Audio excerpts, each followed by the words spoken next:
Hello friends, তোমরা সবাই কেমন আছো? আজকে আরেকটা সন্ধ্যার টিফিন নিয়ে এসেছি। আমার বোনের আবদার ছিল চিকেন এগরোল খাবে। তো প্রথমেই দেখো আমি এখানে চিকেন কুচি করে নিয়েছি, তারপর ক্যাপসিকাম, টমেটো, পেঁয়াজ কুচি, গাজর কুচি করে রেখে দিয়েছি। তারপর এখানে চিলি সস, সয়া সস, ডিম আর অল্প চিজ নিয়েছি। চিজ দিয়ে আমার এগরোল খেতে খুব বেশি ভালো লাগে, তার জন্য। তারপর দেখতে পাচ্ছ আমি এখানে ময়দার ডো বানানোর জন্য আমি ময়দা নিয়ে নিয়েছি। অল্প তেল আর নুন দিয়ে ভালোভাবে মেখে নেব, ভালোভাবে মিক্সড করব যাতে এটা হাতের মুঠো নিলে একটা দলা পাকিয়ে যায়। তো এখানে দেখতে পাচ্ছ আমার হাতের মুঠো একটা দলা পাকিয়ে গেছে। তারপর আমি এখানে গরম জল দিয়ে ডোটা ভালোভাবে মেখে নেব, একটু নরম করে মাখবো। তারপর একটু তেল দিয়ে 10-15 মিনিটের জন্য রেস্টে রেখে দেবো।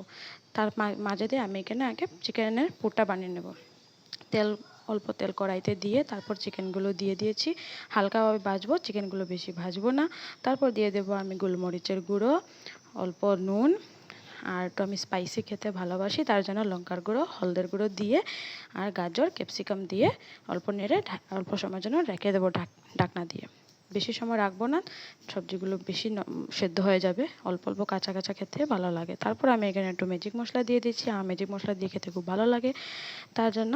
তারপর এখানে দিয়ে দিয়েছি আমি টমেটো কুচি, দিয়ে ভালোভাবে নেড়ে চেড়ে অল্প গ্রিন চিলি সসও দিয়ে দিয়েছি। আমার গ্রিন চিলি সসটা শেষ হয়ে গিয়েছিলো, তার জন্য বেশি দিতে পারিনি। তারপর দিয়ে দিলাম এখানে সয়া সস দিয়ে একটু পেঁয়াজ কুচি দিয়ে ভালোভাবে নেড়ে চেড়ে আমি এটাকে তুলে নেবো।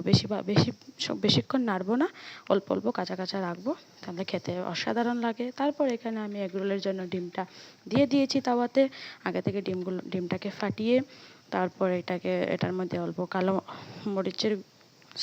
গোলমরিচের গুঁড়ো আর নুন দিয়ে রেখেছিলাম।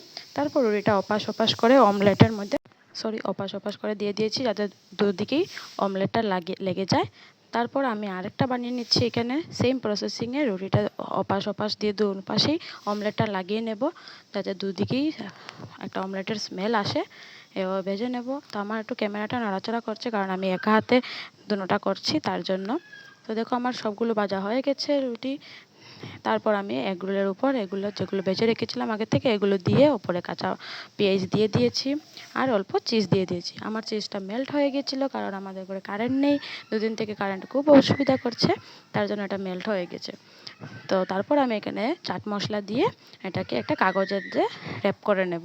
একা হাতে করছি তো, তার জন্য একটু ভিডিওটা নড়ে গেছে, কিছু মনে করবে না। দেখো আমার এখানে এগরোল রেডি। তারপর আমরা বসে গেছি খেতে।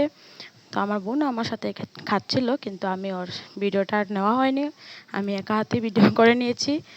তো তোমরা যদি ভালো লাগে আমার ভিডিওটা, তো বেশি বেশি করে লাইক করবে, কমেন্ট করবে, শেয়ার করবে। আজকের জন্য এতটুকুই। Tata, by.